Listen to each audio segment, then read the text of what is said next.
بسم اللہ الرحمن الرحیم۔ آج کا ٹاپک ہے حفاظت قرآن، یعنی حفاظت ڈیوائن بک کی۔ تو یہ آپ لوگ سوچ رہے ہوں گے کہ کیا مطلب ہے حفاظت، کیوں حفاظت نہیں ہو پاتی؟ تو اللہ تعالیٰ نے بہت سارے بے شمار پیغمبر بھیجے اور ان کے ساتھ تمام پیغمبروں کے ساتھ ڈیوائن بکس نہیں آئی تھی، لیکن بہت سارے لوگوں کے ساتھ ان کو اللہ تعالیٰ نے آسمانی کتابیں نازل کیں۔ لیکن وہ لوگ، ایک تو ان لوگوں کے فالوورز بہت کم تھے، تو اس وجہ سے وہ کتابیں محفوظ نہ رہ سکیں۔ اب وہ زمانہ پریس کا تھا نہیں، تو لوگ بائی ہینڈ لکھتے تھے اور میموری میں یاد رکھتے تھے اس کو۔ تو اس کی وجہ سے اب میموری میں یاد رکھنے سے اب آج کسی نے یاد کر لیا، لیکن اس کے بعد وہ ہمیشہ تو ایک آدمی رہتا نہیں زندہ، اس کے بعد کیا ہوگا، اس کے بعد کیا لوگ اتنی سیریسلی اس کو اپنی میموری میں رکھیں گے اور اس کو آگے بڑھائیں گے۔ تو اس طریقے سے یہ جو ہے بہت زیادہ مشکل کام تھا حفاظت کرنا خدا کی کتاب کی۔ تو بائی ہینڈ جو لکھتے تھے اس میں بڑے مسائل تھے، کیونکہ انسان کی یہ کمزوری ہے کہ جو بات اس کی سمجھ میں نہیں آتی تو اس میں وہ کچھ نہ کچھ اضافہ کر دیتا ہے، کچھ ڈیلیٹ کر دے گا، کچھ ایڈ کر دے گا، تو اس طریقے سے وہ اس میں چیزیں بدلتی رہتی ہیں۔ تو مثال کے طور پر ایک بار مولانا نے پہلے زمانے میں کاتب لکھا کرتے تھے، ہاتھ سے کتابت ہوتی تھی، کمپیوٹر کے دور سے پہلے کی بات ہے۔ تو ایک بار کاتب کو کچھ آرٹیکل لکھنے کو دیا، تو اس میں ایک لفظ تھا ہیلی کاپٹر۔ اب وہ ان کو ہیلی کاپٹر سمجھ میں آیا نہیں، تو انہوں نے اس کو املی کا پیڑ لکھ دیا۔ تو اب یہ ایک مثال ہے جس سے آپ سمجھ سکتے ہیں کہ انسان کو جب کچھ سمجھ میں نہیں آتا تو اس کی اپنی سمجھ سے اس میں اضافے کر دیتا ہے، اس کو رد و بدل کر دیتا ہے۔ تو اس طریقے سے ایک تو یہ ہے کہ اپنی سمجھ سے نہ سمجھنے کی وجہ سے وہ اضافے کرے، اور ایک ہے جان بوجھ کے کرے۔ تو جان بوجھ کے اکثر ایسا ہوتا ہے کہ آدمی اپنی خواہش کے مطابق چاہتا ہے کہ خدا کی تعلیمات بھی اس کی خواہش کے مطابق ہوں، کیونکہ ہر وقت اپنے آپ کو بدلنا یہ بہت مشکل کام لگتا ہے، اپنی خواہش کو دبانا، ختم کرنا، سپریس کرنا۔ تو اپنی خواہش کے مطابق وہ کچھ ایسی تعلیمات چاہتا ہے جس میں اس کی خواہشات بھی پوری ہوتی رہیں۔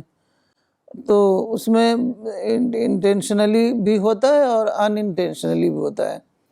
جیسے بائبل میں ہے کہ اللہ تعالیٰ نے کائنات 6 دن میں بنائی اور 7ویں دن آرام کیا۔ تو اللہ تعالیٰ نے قرآن میں لکھا ہوا ہے دور، ایام میں 1000 برس بھی ہو سکتے ہیں اور چند برس بھی ہو سکتے ہیں، اس میں گنجائش ہے دونوں کی۔ لیکن بائبل میں ہے صبح و شام، جو ہماری جو 24 گھنٹے کے صبح و شام ہوتے ہیں، اس میں انہوں نے وہ سمجھتے نہیں تھے اس زمانے میں، سائنس کی تو وہ ہوئی نہیں تھی، سائنس کی ڈسکوریز ہوئی نہیں تھی، وہ جانتے نہیں تھے کہ 24 گھنٹے میں یہ ساری کائنات بن نہیں سکتی ہے۔ تو انہوں نے اس میں اپنے حساب سے انہوں نے ایک دن کی بات بتائی، ایک دن میں یہ بنایا، پہلے پورا سولر سسٹم بنایا، پھر اس کے بعد اور دوسری جو 7 آسمان ہیں وہ بنائے، پھر زمین بنائی، پھر زمین میں پانی برسایا۔ یہ سارا جو ہے اس سب کو کہا کہ ایک دن میں 24 گھنٹے میں ایک دن میں یہ ہوا، ایک دن میں یہ ہوا، ایک دن میں یہ ہوا، پھر صبح ہوئی اور شام ہوئی، پھر اللہ نے آرام کیا، خدا نے آرام کیا۔ تو اس طریقے سے جو ان کی سمجھ میں آیا وہ اس میں وہ بڑھا دیا انہوں نے، اور یہ معصومانہ انداز میں، وہ سمجھے بھی نہیں کہ جب سائنس آئے گی تو یہ لوگوں کو بہت ہی عجیب لگے گا کہ 24 گھنٹے میں تو یہ سب ہو ہی نہیں سکتا ہے۔ تو وہ انسان کے 24 گھنٹے نہیں تھے، بلکہ وہ خدا کے 24 گھنٹے تھے، اور خدا کے 24 گھنٹے ہزاروں برس میں محیط ہوتے ہیں۔ تو اسی طریقے سے کبھی کبھی ایسا ہوتا ہے کہ جان بوجھ کے بھی کرتے ہیں۔ مثال کے طور پر میرے پاس 2 بائبل ہیں، قرآن اس میں اردو کی بھی ہے اور انگلش کی بھی ہے۔ تو انگلش کی بائبل میں لکھا ہوا ہے کیونکہ بائبل میں بہت ساری پریڈکشنز ہیں رسول اللہ صلی اللہ علیہ وسلم کے بارے میں، کیونکہ رسول اللہ آخری نبی تھے، تو ہر آسمانی کتاب میں آپ کے بارے میں پریڈکشنز کی گئی ہیں تاکہ جب وہ آئیں تو لوگوں کے لیے آسانی ہو ان کو ایکسیپٹ کرنے میں۔ تو اسی ایک پریڈکشنز میں یہ ہے کہ جب وہ آئے گا آخری نبی تو وہ وادی بکہ، اس زمانے میں بکہ کہتے تھے مکہ کو، وادی بکہ کو فتح کرے گا 10,000 قدسیوں کے ساتھ۔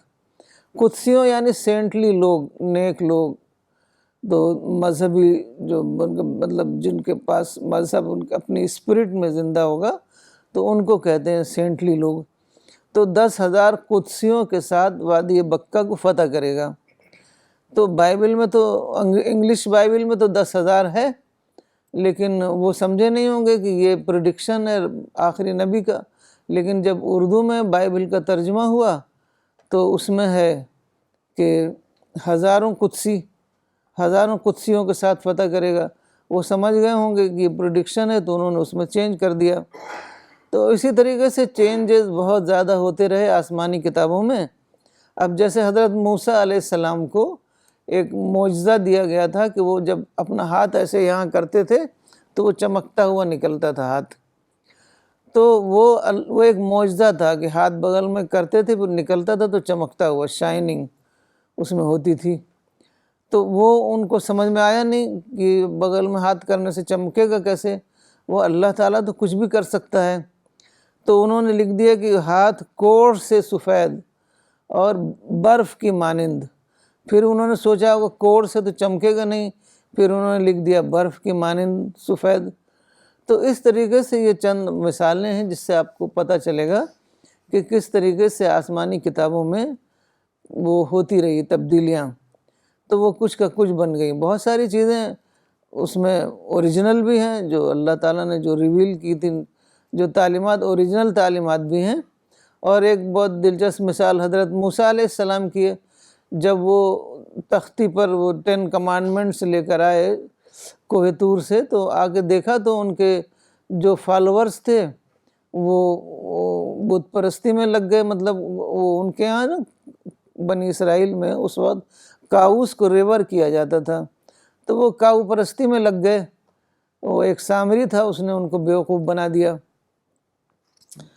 تو وہ آئے تو بہت غصہ ہو گئے، حضرت ہارون کو وہاں اپنے بھائی کو وہاں چھوڑ کے گئے تھے کہ ان کی نگہبانی کرنا، لیکن حضرت ہارون نے کہا کہ اگر میں زیادہ سختی کروں گا تو تفرقہ پیدا ہو جائے گا، تو اس لیے وہ ان کا ویٹ کرنے لگے جب حضرت موسیٰ آئیں گے تو کچھ وہی اس کا مسئلے کو حل کریں گے۔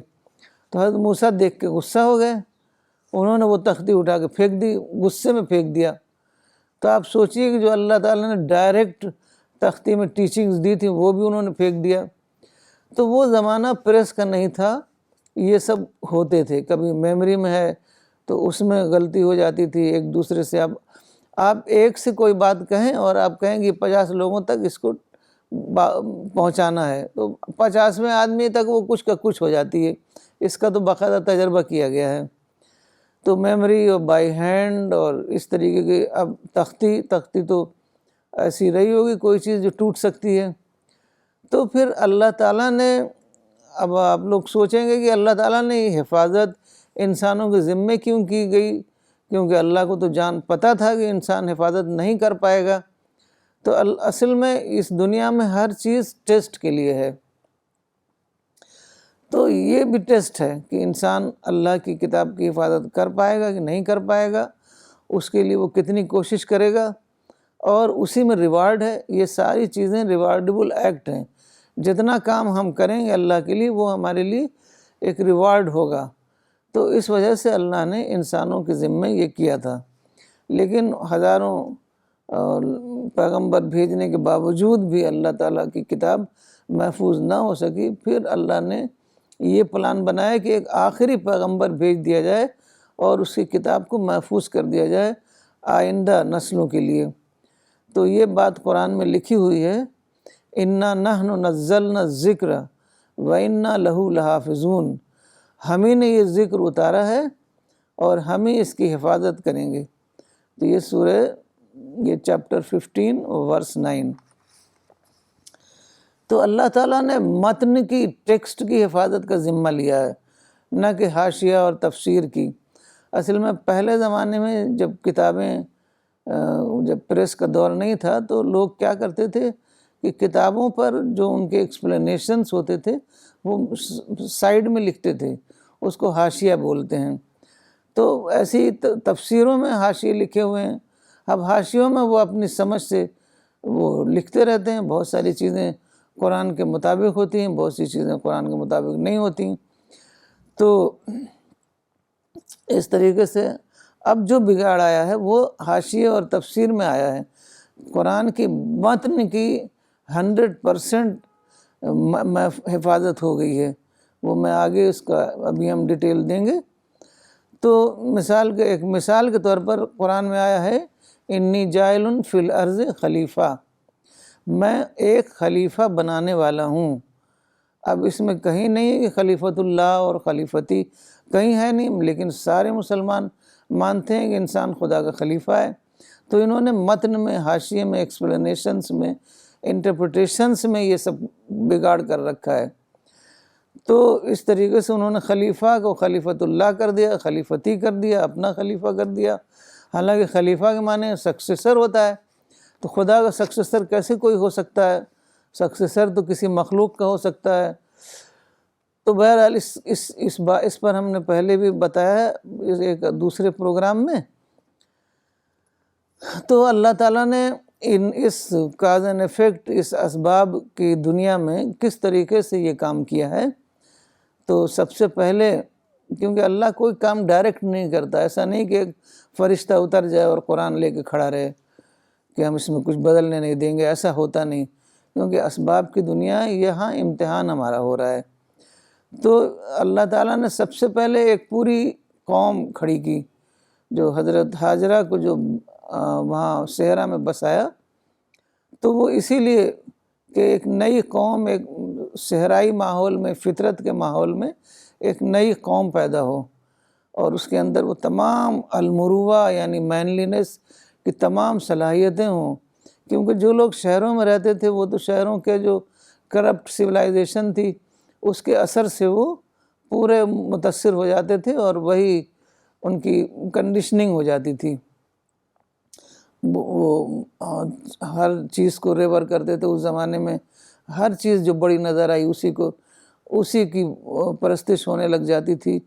تو ان کا جو ہے بالکل ہی اپنی فطرت سے وہ دور ہو جاتے تھے۔ تو اللہ تعالیٰ نے ایک دم صحرا میں ایک پوری قوم بنائی، اس میں توالد و تناسل کے ذریعے سے پورے 2500 سال لگ گئے۔ تو یہ قوم جو ہے اتنی زیادہ المروہ پر تھی کہ وہ لوگ ایسے تھے کہ جو وعدہ کر لیتے تو کبھی وعدہ خلافی نہیں کرتے، ایک سچے تھے، جھوٹ نہیں بولتے تھے، بہادر تھے، سخی تھے، مطلب ہر وہ انسانیت کی جو خصوصیات ہوتی ہیں سب ان کے اندر موجود تھی۔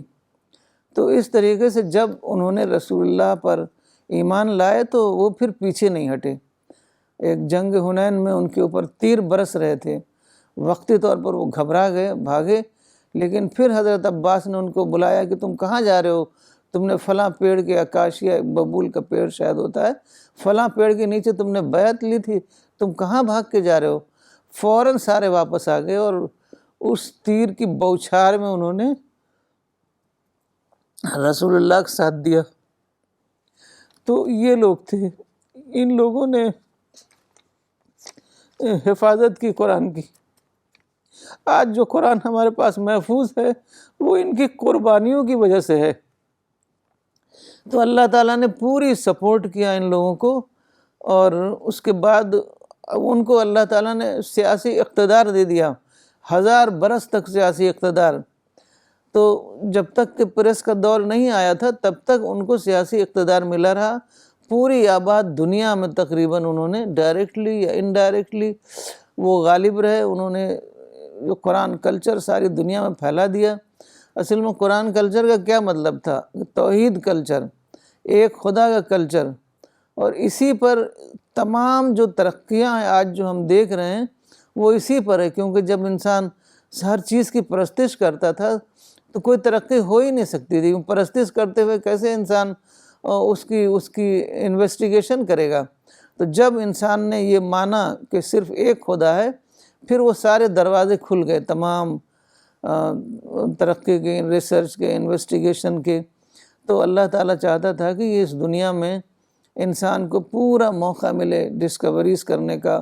انہی ڈسکوریز کے ذریعے سے انسان کی معرفت ہوتی ہے۔ تو اللہ کی معرفت انہی کے ذریعے سے ہوتی ہے کہ اللہ نے اتنی عظیم کائنات بنائی اور پوری عظیم کائنات انسان کے حوالے کر دی۔ تو اس طریقے سے اللہ تعالیٰ نے یہ انتظام کیا سب سے پہلے ایک قوم کا، کہ ایک مضبوط طاقتور قوم اٹھے اور وہ آخری رسول کا ساتھ دے کر ایک انقلاب لائے، اور اس انقلاب کے بل پر ایک یہ خدا کی کتاب محفوظ ہو سکے۔ تو پھر اللہ تعالیٰ نے دوسری چیز جو تھی وہ قرآن کا اسٹائل تھا۔ قرآن کا اسٹائل ایک معجزہ ہے۔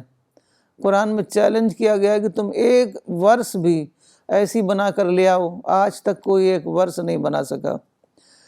تو وہ قرآن نہ پروز ہے نہ پوئٹری ہے، لیکن اس میں اس قدر ردم ہے، اس قدر ردمک ہے، وہ اس کے پار ایکسلاں اس میں ردم ہے، تو اس کی وجہ سے ہر ایک یاد کر لیتا ہے۔ جب میں چھوٹی تھی تو جب مجھے عربی بالکل نہیں آتی تھی تو میں نے بھی کئی پارے، کئی صورتیں یاد کر لی تھیں۔ وہ اتنا اس میں ردم ہے، اتنا فلو ہے کہ وہ ہر بچہ یاد کر لیتا ہے نہ سمجھتے ہوئے بھی۔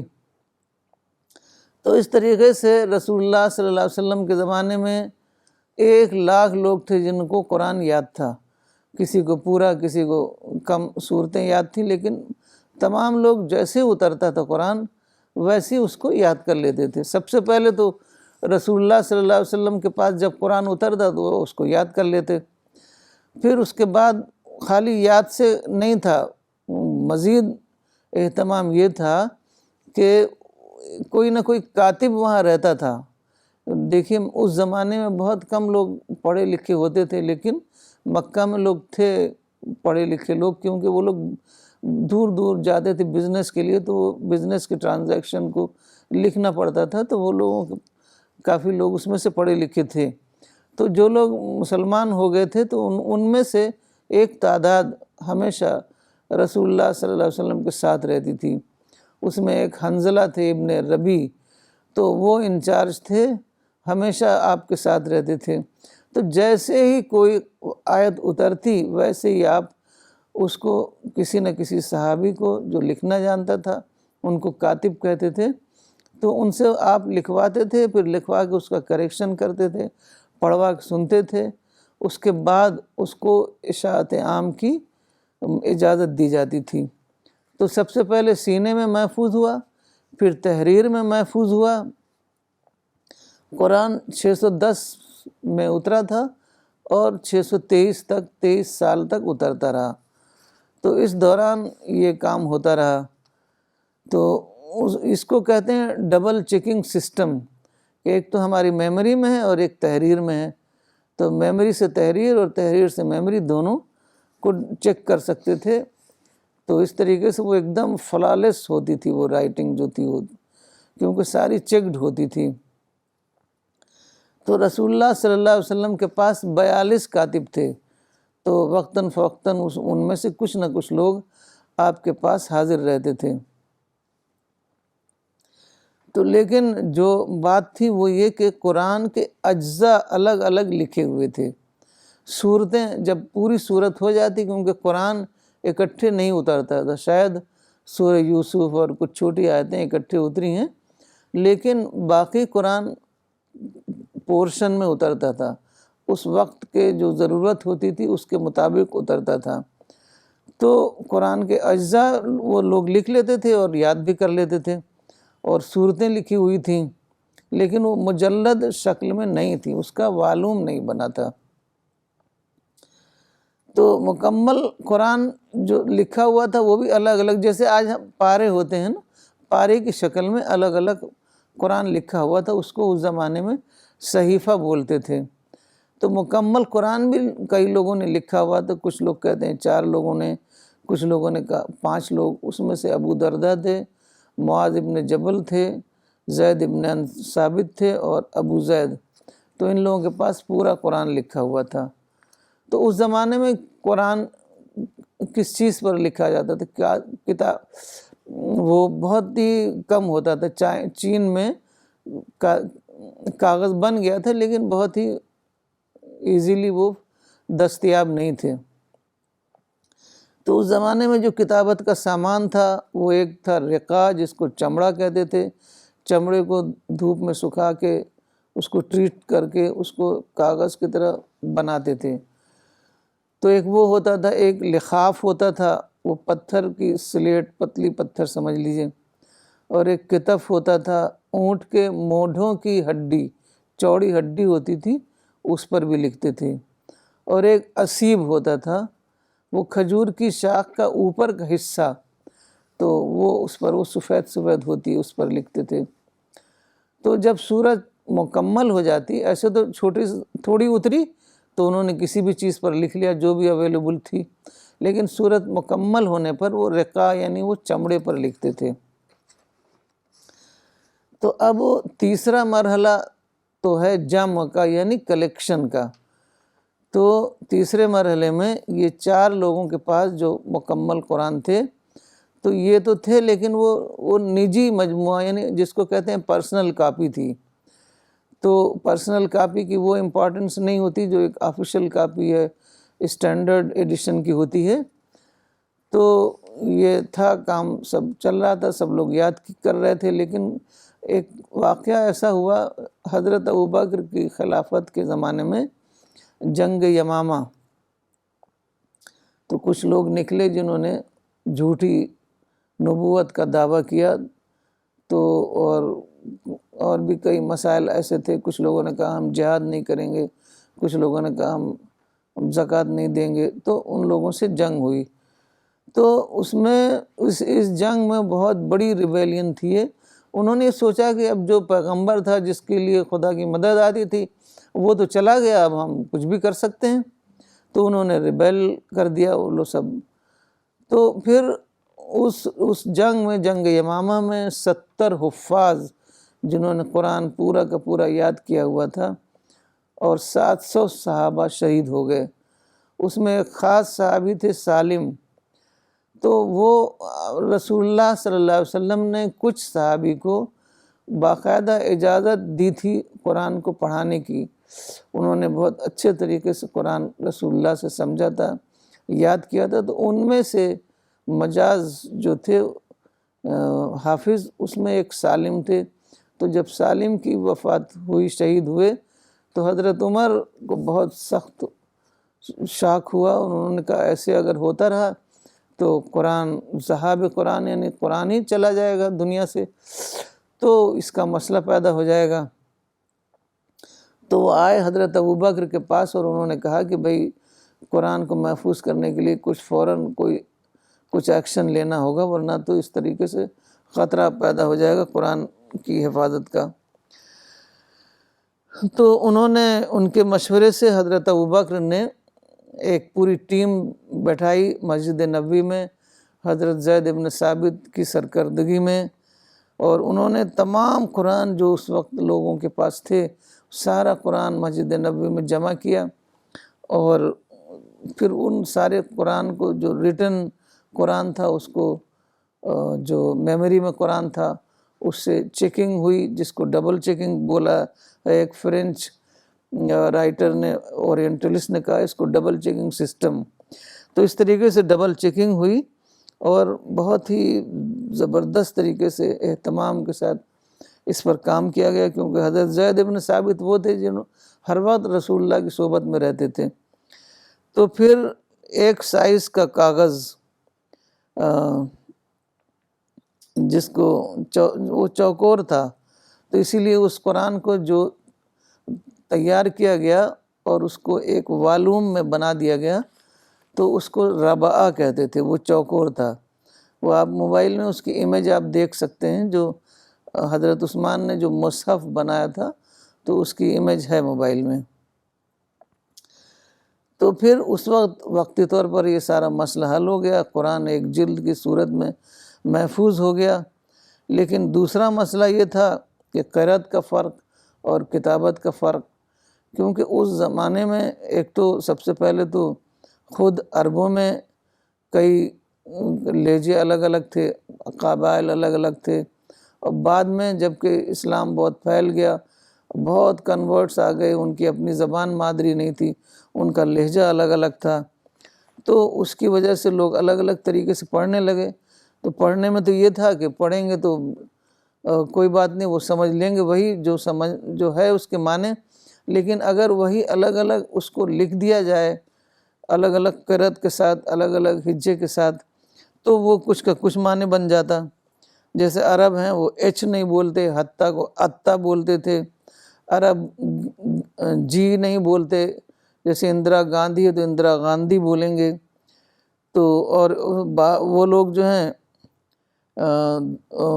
مالک یوم الدین کو ملیک یوم الدین، الگ الگ جو ٹرائبس تھے، الگ الگ لوگ تھے، ان کا لہجے الگ الگ تھے، تو پھر وہی اختلافات ہونے لگے۔ اب جو وہ کتاب ہوتی ہے سیکرڈ بک، اس میں اختلافات تو بہت جھگڑے کی بات ہو جاتی ہے، تو پورے تمام گروپس بن جاتے ہیں اور پھر سیکٹس بن جاتے ہیں۔ تو پھر حضرت عمر نے کہا کہ پھر کچھ کرنا ہوگا، تو پھر تو اس کے بعد حضرت عمر نے تو ابو بکر کو مشورہ دیا تھا، اس وقت انہوں نے تیار کر لیا، لیکن وہ ایک ہی جلد بنائی تھی۔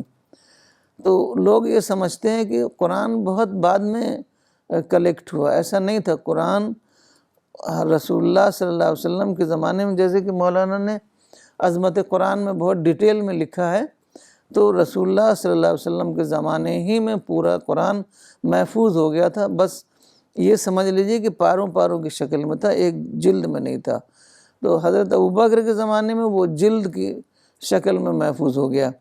پھر لوگ سمجھتے ہیں کہ حضرت عثمان کے زمانے میں قرآن محفوظ ہوا ہے، ایسا نہیں ہے۔ حضرت عثمان کے زمانے میں جو کام ہوا ہے وہ اس کی کاپیاں بنائی گئیں، کیونکہ ابھی جو قرآن ہوا تھا حضرت ابوبکر کے زمانے میں، حضرت ابوبکر نے اپنے پاس رکھا، پھر اس کے بعد حضرت عمر کی خلافت کے زمانے میں وہ کاپی حضرت عمر کے پاس گئی، پھر حضرت عمر نے حضرت حفصہ بنت عمر جو رسول اللہ کی زوجہ تھیں ان کے پاس رکھوا دیا، تو ایک ہی کاپی تھی۔ باقی لوگوں نے جو کاپیاں لکھی ہوئی تھیں اسی سے کام چل رہا تھا۔ تو جب کتابت کے یہ معاملہ بڑھتا چلا گیا تو پھر ایک صحابی نے آ کے حضرت عثمان سے کہا کہ یہ تو بہت اختلافات ہو رہے ہیں، تو آپ جو صدیقی نسخہ ہے اس کی نقلیں جو ہیں وہ قریش کے لہجے پر آپ بنا دیجئے۔ اچھا، جو بھی کاپی بنی تھی حضرت ابوبکر کے زمانے میں بھی اور حضرت عثمان کے زمانے میں بھی، تو جو باقی سارے اسکیٹرڈ پیسز تھے مختلف چیزوں پر جو لکھ لیے تھے لوگوں نے، وہ سب جلا دیے گئے۔ اب اس وقت تو کسی نے کچھ کہا نہیں، اب آج تو ہنگامہ مچ جائے گا، اس لیے جلا دیے گئے کہ بعد میں کچھ اختلافات کی کوئی گنجائش ہی نہ رہے۔ تو یہ ایک مثال، جیسے ہم کہتے ہیں پیپل، اب جو اصل ہے پیپل، اب بہت سارے لوگ اس کو پیپل بھی کہتے ہیں۔ اب ایسے بولنے میں تو ہم سمجھ لیتے ہیں وہ پیپل کے معنی میں بول رہا ہے، لیکن اگر وہ پیپل لکھ لے تو پیپل کے کئی معنی ہوتے ہیں، پیپل ٹری بھی ہوتا ہے، کئی معنی میں ہوتا ہے۔ تو اس طریقے سے یہ ساری چیزیں جو ہیں بہت زیادہ بڑھ گئیں۔ تو پھر حضرت عثمان نے اسی کی 7 نقلیں بنوائیں اور ہر پراونس میں ایک کاپی اس کی بھیج دی گئی تاکہ اسی سے نقل کیا جائے۔ پھر اس کے بعد یہ مسئلہ ختم ہوا۔ لیکن بعد میں پھر انہوں نے کہا بھی، حارث محاسبی ایک بڑے صوفی تھے، انہوں نے کہا حضرت عثمان جامع قرآن نہیں، یعنی قرآن کا کلیکشن ان کے زمانے میں نہیں ہوا، بلکہ انہوں نے لوگوں کو ایک قرأت پر جمع کیا۔ تو اس طریقے سے بہت ساری کام ہوئے اور اس طریقے سے اختلافات ختم ہوئے۔ لوگوں کے لہجے میں تو فرق ہوتا ہی رہا، لیکن یہ فرق ختم ہو گیا کہ ریٹن میں کوئی فرق ہو. بہت اورینٹلسٹ نے بہت اس پر کام کیا اور دیکھا انہوں نے. وہ مصحف جو حضرت عثمان نے بنایا تھا تو اس سے وہ اویلیبل ہے ابھی بھی کچھ میوزیمز میں. تو اس سے انہوں نے ٹیلی کیا. آج جو قرآن شائع ہوتا ہے تو کہا نہ کوئی کامہ نہ کوئی فل اسٹاپ، کوئی بھی اس میں چینج نہیں ہے. تو کئی اورینٹلسٹ نے کہا ہے کہ اس میں سے ایک سر ولیم میور ہیں، لائف آف محمد، انہوں نے کہا ہے کہ یہ بہت ہی عجیب بات ہے کہ 1200 برس پہلے کا قرآن اور اس میں آج کے قرآن میں ایک دم بالکل بھی کوئی چینج نہیں ہے. لفظ تو بڑی بات ہے، کامہ فل اسٹاپ کا بھی چینج نہیں ہے. تو انہوں نے کہا کہ اتنے اختلافات مسلم کمیونٹی میں ہوئے، فرقے بندیاں ہوئیں، شیعہ سنی اختلافات، اتنے ہزار لوگ مارے گئے، لیکن سب کا قرآن ایک ہے. یہ بہت ہی عجیب بات ہے. تو جب اللہ تعالیٰ نے قرآن کی حفاظت کا ذمہ لے لیا تو اب کون اس کو وہ کر سکتا ہے، اس میں کوئی چینج کون لا سکتا ہے. تو آج ایسی کوئی بھی کتاب پوری دنیا میں نہیں ہے جس میں کہ جو اوریجنل اورینٹلسٹ یا نان مسلمس تو یہ مانتے ہیں کہ جو کتاب محمد نے یہ کہہ کر دی تھی کہ یہ اللہ کی طرف سے اتری ہے تو یہ وہی کتاب ہے، اس میں کوئی تبدیلی نہیں ہوئی ہے. ہم مسلمان یہ مانتے ہیں کہ جو کتاب اللہ نے دی تھی وہی رسول اللہ صلی اللہ علیہ وسلم نے اپنی قوم کو یہ کہہ کر دیا کہ یہ اللہ کی طرف سے ہے. جو بھی رسول نے کتاب دی وہ آج تک پوری طریقے سے وہ محفوظ ہے، اس میں ذرا بھی کوئی تبدیلی نہیں آئی ہے.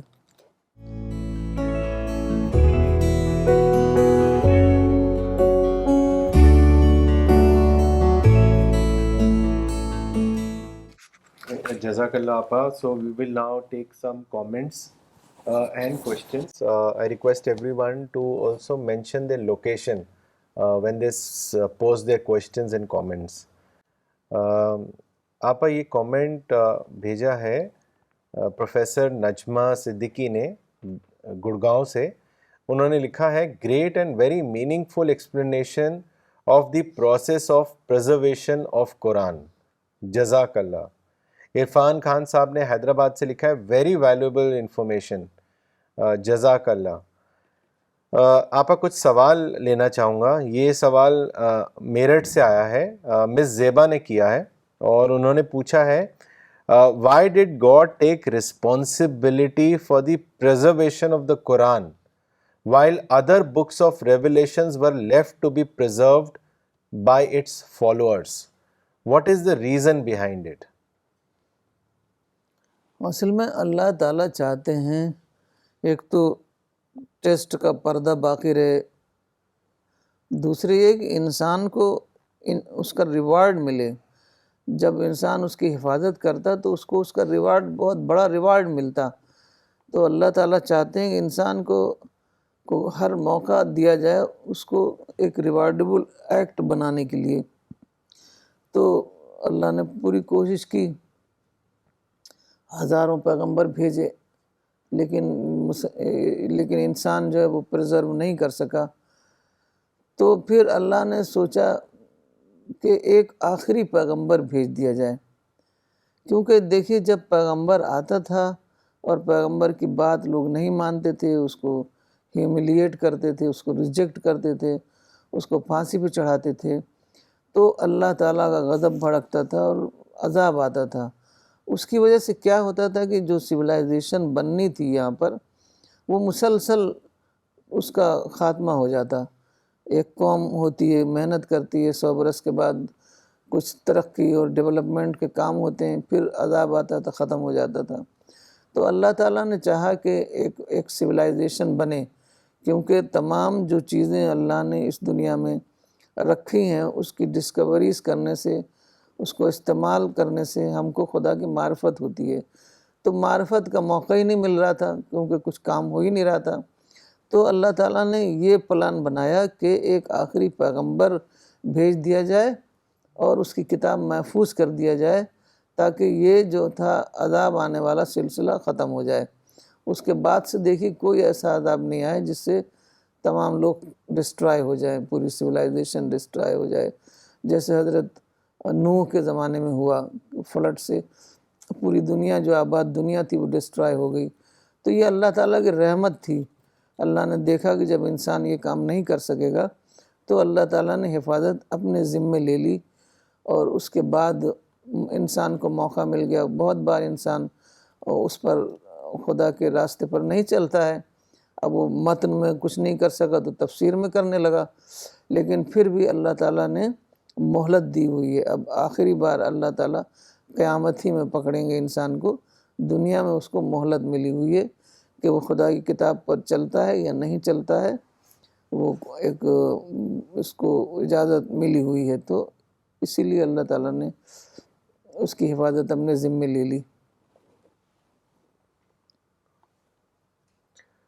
مس صوفیہ اختر نے کامنٹ بھیجا ہے, انہوں نے لوکیشن ہی لکھی ہے. ان کا کامنٹ ہے, قرآن کی حفاظت کا پورا سفر سننے کے بعد اللہ کی عظمت کا شدید احساس ہوا. جزاک اللہ خیر آپا. آپا اگلا سوال لکھنؤ سے ہے, قاسم صاحب نے بھیجا ہے. انہوں نے لکھا ہے, God has taken responsibility to preserve the Quran. For example, in chapter 15, verse number 9 of the Quran, God says, "It is we who have sent down the reminder, and we will most surely safeguard it." So God's elaborate arrangement for the preservation of the Quran over centuries till the age of the printing press is such a big blessing for mankind. Then he arranged for Maulana Wahiduddin Khan Sahab to translate and interpret the Quran to address contemporary minds. My question is, what can we do in taking the Quran to the world so it reaches every home, big and small? یہی کام تو ہو رہا ہے, ہم سی P S والے بھی کر رہے ہیں, باقی بہت سارے دوسرے لوگ بھی کام کر رہے ہیں قرآن کے ڈسٹریبیوشن کا. تو کام تو ہو رہا ہے, اللہ تعالیٰ لوگوں کے دلوں میں ڈال رہے ہیں, تک یہ کافی پوری دنیا میں کام ہو رہا ہے. اب ہمارا یہ کام ہے کہ ہم لوگوں نے پورا سی پی ایس والوں نے پوری طریقے سے اس کی چارج میں لے لیا ہے, پوری تیاری کر لی ہے اس کی, ہر زبان میں اس کے ترجمے ہو گئے ہیں اور ہر جگہ اس کو پھیلانے کا کام ہو رہا ہے. تو یہ سارے پروگرام اسی لیے ہوتے ہیں کہ آپ لوگوں کو اس کی ترغیب دی جائے کہ آپ لوگ بھی اس کام میں لگیں. یہ خدا کا کام ہے, اب خدا کے کام سے بڑا اور کون کام ہو سکتا ہے.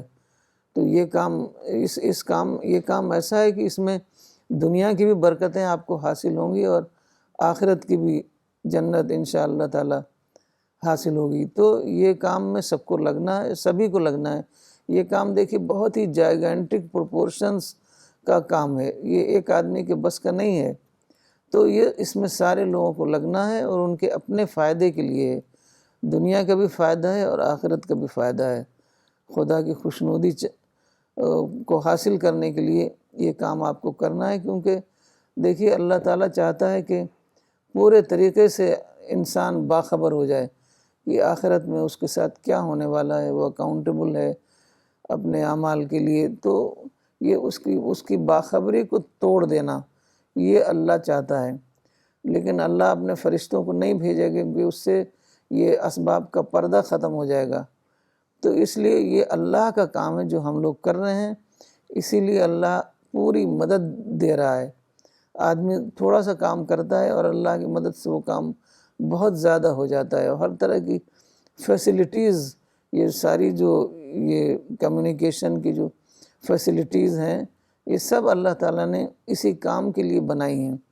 کیونکہ جو سائنٹسٹ ہیں, جو انوینٹرز ہیں, انوینٹر کہے جاتے ہیں, لیکن وہ وہی چیزیں ہیں جو اللہ تعالیٰ نے اس دنیا میں رکھ دی ہیں پوٹینشل کے روپ میں. تو وہی انسان ڈسکور کر رہا ہے. تو اللہ تعالیٰ نے اسی لیے یہ سب رکھا ہے کہ اللہ کے میسج کو ساری دنیا میں پہنچا دیا جائے. تو اس میں سب کو لگنا ہے, چند آدمیوں کے لگنے سے اتنا بڑا کام نہیں ہو پائے گا.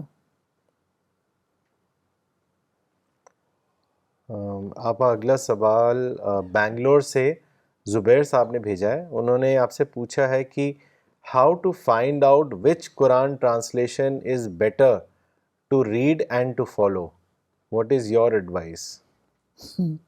آپ پڑھ کے دیکھیے، کیونکہ جو ہمارا قرآن ہے وہ لوگ پڑھتے ہیں، کہتے ہیں کہ بہت ایزیلی انڈرسٹینڈیبل ہے، سمجھ میں آ رہا ہے.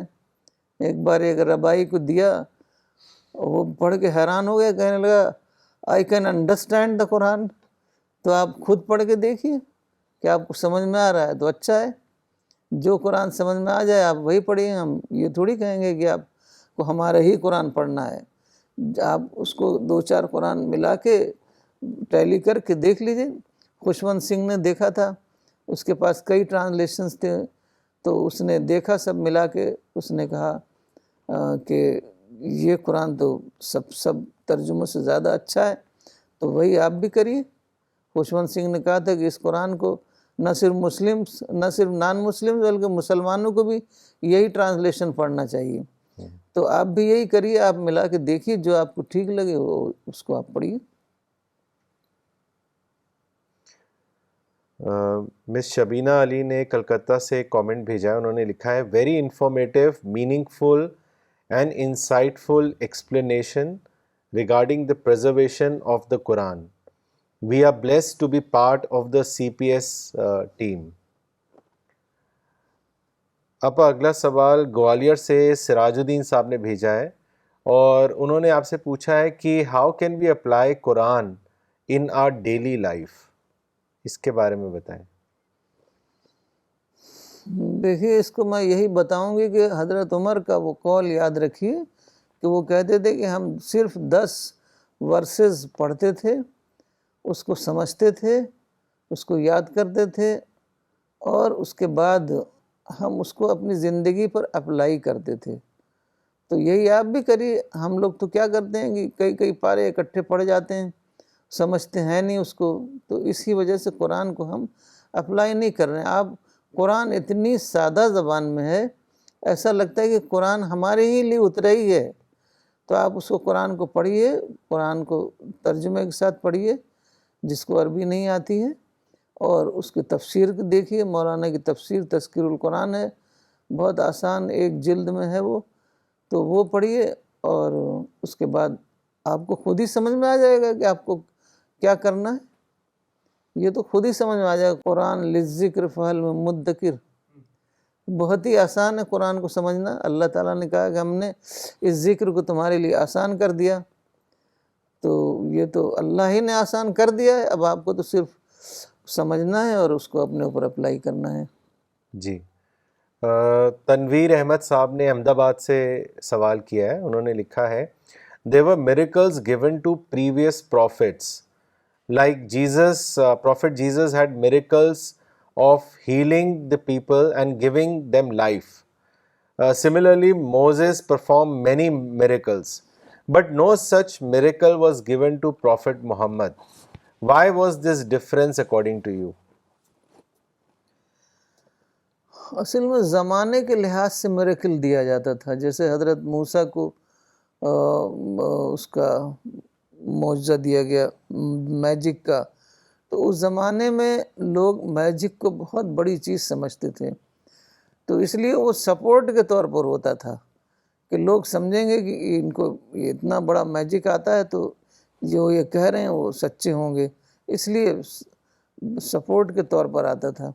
لیکن اب یہ آخری زمانہ تھا، اور اب اللہ کو معلوم تھا کہ تمام ایک نیا دور آنے والا ہے، اور پریس کا دور ہوگا، تمام سائنس کی ڈسکوریز کا دور ہوگا، اور ہر بات کو ریشنل انداز میں سمجھنے کا دور ہوگا. آج کسی سے میریکل کی بات کہیے تو اس کو سمجھ میں نہیں آئے گی، لیکن اب ریشنل انداز میں آپ اس کو ایکسپلین کریے تو اس کو فوراً سمجھ میں آ جاتا ہے. جیسے مولانا نے ایک بار، مولانا سے کسی نے پوچھا خدا کے وجود کا کی آرگومنٹ، مولانا نے کہا کہ یہ بات ماننا کہ یونیورس وداؤٹ گاڈ، اس سے بھی زیادہ مشکل ہے یونیورس ود گاڈ کو ماننا. تو یہ جو ہے تمام اس کے آرگومنٹ ہے، سائنس کے آرگومنٹ کے، یونیورس وداؤٹ گاڈ کا وجود میں آنا یہ ممکن ہی نہیں ہے. تو اس پر بہت کچھ لکھا ہے مولانا نے. تو یہ زمانہ ایسا تھا کہ انسان ریشنل آرگومنٹ اس کو چاہیے, اس کو معجزہ نہیں چاہیے.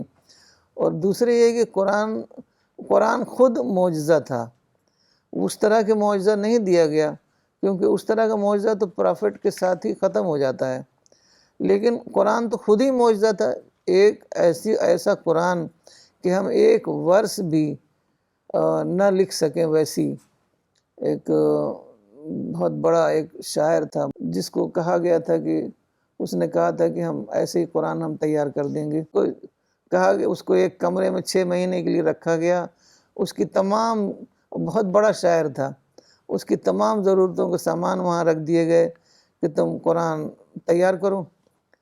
وہ ہر جو ہے لکھتا پھاڑتا اس کو قرآن کے مطابق, قرآن کی جو اعجاز تھا اس کا جو سٹائل کا اس کے مطابق وہ لگتا نہیں, لکھتا پھاڑتا. جب کئی مہینے کے بعد اس کا کمرہ کھولا گیا تو پورے کمرے میں پھٹے ہوئے کاغذ پڑے ہوئے تھے اور ایک ورس بھی وہ نہیں لکھ سکا تھا.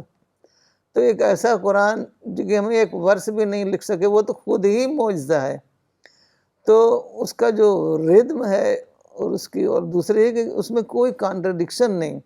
آج سائنس نے اتنی ڈسکوریز کی ہیں اور قرآن میں بہت ساری چیزیں ایسی ہیں جو سائنس کو ریفر کرتی ہیں, اس میں کوئی کانٹرڈکشن نہیں ہے. یہ خود بہت بڑا معجزہ ہے. یہ تو قرآن اصل میں معجزہ تھا, الگ سے معجزہ نہیں دیا گیا. ایسا معجزہ دیا گیا جو پوری تمام سب کے لیے دیا گیا, آخرت تک کے لیے دیا گیا, قیامت تک کے لیے دیا گیا. تو ہمارا لیے معجزہ قرآن ہے, الگ سے کوئی معجزہ نہیں دیا گیا, کیونکہ وہ پیغمبر کے ساتھ ہی وہ معجزہ چلا جاتا ہے. مولانا فرہاد عمری صاحب has given a reference which is from Sahih Muslim, and he's written, it is narrated on the authority of Abu Huraira that the Messenger of Allah observed, there has never been a prophet amongst the prophets who was not bestowed with a sign amongst the signs which were bestowed on the earlier prophets. Human beings believed in it, and verily I have been conferred upon revelations of the Holy Quran which Allah revealed to me. I hope that I will have the greatest following on the day of resurrection.